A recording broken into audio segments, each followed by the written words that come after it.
Tatlong Hudyo na mohel sa Belgium ang nahaharap sa kasong kriminal matapos akusahan ng ilegal na pagsasagawa ng ritual na pagtutuli ng mga Hudyo.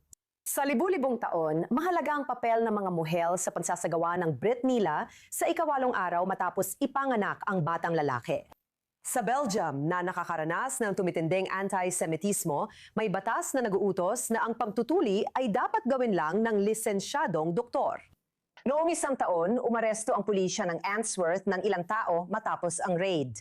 Kasama natin ngayon mula sa Brussels si Avi Tale, ang direktor ng European Jewish Community Center ng Brussels. Kamusta at salamat sa iyong pagdalo sa kasamaang palad sa gitna ng mga pangyayaring ito.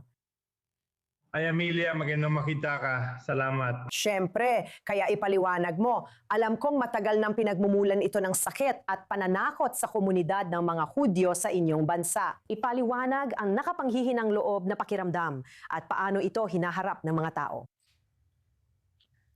Oo, likas na bahagi ng Europa ang buhay ng mga Hudyo.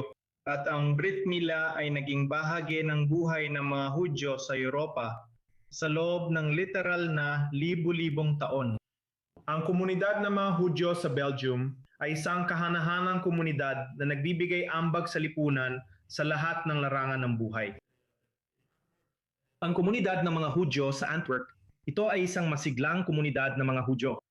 At sa tingin ko, ito ay isang krisis na magtatakda ng kinabukasan. Dahil kapag ginagawang krimen ang ganitong gawaing pangrelihiyon ng mga Hudyo na nasa ubod ng buhay ng mga Hudyo, marami sa amin ang nagtatanong kung may kinabukasan pa ang komunidad ng mga Hudyo sa Belgium. Wow!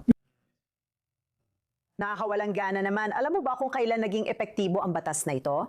Sa Estados Unidos, may mga nagsasagawa ng pagtutuli sa ospital pagkatapos ng panganganak. Pero ulit, ang mga mohel ay lisensyadong profesional sa tradisyong Hudyo para gawin ito. Trabaho talaga nila ito. Hindi lang ito ang kanilang trabaho, kundi sila rin ang pinakabihasang mga tao para magsagawa nito. Ang tradisyong ito. At ngayon, maaaring magbuma ang kaso. Kung ituturing silang mga kriminal, malinaw na magiging napaka-negatibong desisyon ito mula sa sistema ng hustisya sa Belgium. Nabanggit mo ang salitang nakakadismaya. Pero nais ko rin magbigay ng pampalakas loob sa komunidad ng mga Hudyo. Dahil bawat hamon na hinarap ng komunidad ng mga Hudyo sa loob ng 2,000 taon, lalo lang tayo ang pinatatag nito. Ang mga hamon ay napapalakas sa komunidad ng mga Hudyo. Sa halip na isipin na baka kailangan na nating umalis, kabaligtaran ang mensahe ko ngayon. Isa itong pagkakataon para sa komunidad ng mga Hudyo na lumikha ng dialogo, pagpaliwanag, palakasin ang buhay ng mga Hudyo at talagang tumindig ng tuwid at harapin ang problema ng direkta. Hindi na yumuyupo ang mga Hudyo. At kami ay nakatuon na palakasin ang buhay ng mga Hudyo sa Belgium at para sa isang matatag na kinabukasan dito. May pag-asa ka pa ba? Sa palagay mo ba bukas ang mga namumuno na makipagdialogo? Bulay, gaya ng alam natin, ang mga Hudyo ay narito na sa Belgium. Sa loob ng daan-daang taon, isang napakahalagang bahagi ng kasaysayan, alam mo, ng ekonomiya ng Antwerp at Brussels. May pagiging bukas ba na maupo at pag-usapan ito? Kaya ang kinatawan ng komunidad ng mga Hudyo sa Antwerp at sa Brussels, nakikipagtulungan sila sa mga otoridad. At umaasa ako na magkakaroon ng tamang pag-uusap. Ako, personal, hindi ako pasali dyan. Pero napag-usapan ko ito nung nakaraang linggo kasama ang mga leader ng komunidad ng mga Hudyo.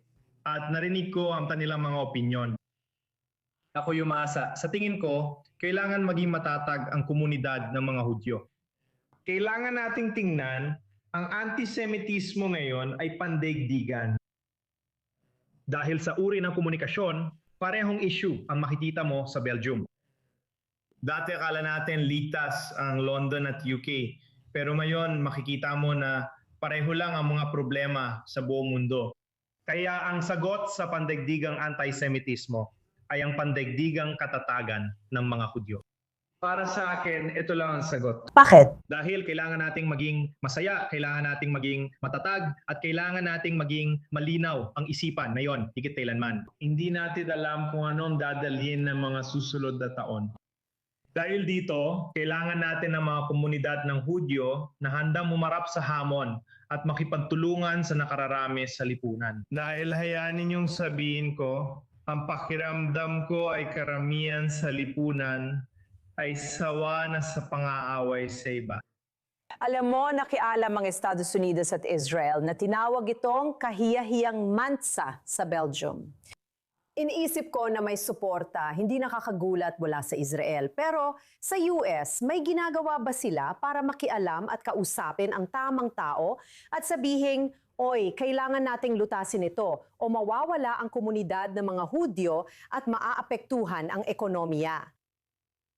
Tingnan mo, nakikita ko na nadudulot ito ng ilang diplomatikong tensyon. Hindi ako isang diplomat. Pero kasabay nito, masaya rin ako na may ilang nagsasalita gaya ni Ambassador White. Kaya ang pangako dito bilang isang leader sa komunidad ng mga Hudyo ay tiyakin na hindi natin isinasakripisyo ang kasiyahan at kaliwanagan ng komunidad ng mga Hudyo sa altar ng kamangmangan. Kaya kailangan nating maging maingat. Ang mensahe natin ay dapat tungkol sa katatagan, lakas, at magkakaroon tayo ng masiglang pamumuhay bilang mga Hudyo. Ito ang kailangan nating gawin na yon. Maraming salamat sa patuloy mong pagiging positibo. Nagbibigay ito sa ating lahat ng pag-asa at ng paghahanap ng solusyon kung saan lahat ay panalo at magpapatuloy na umunlad ang komunidad sa iyong minamahal na bansa. Salamat. Maraming salamat.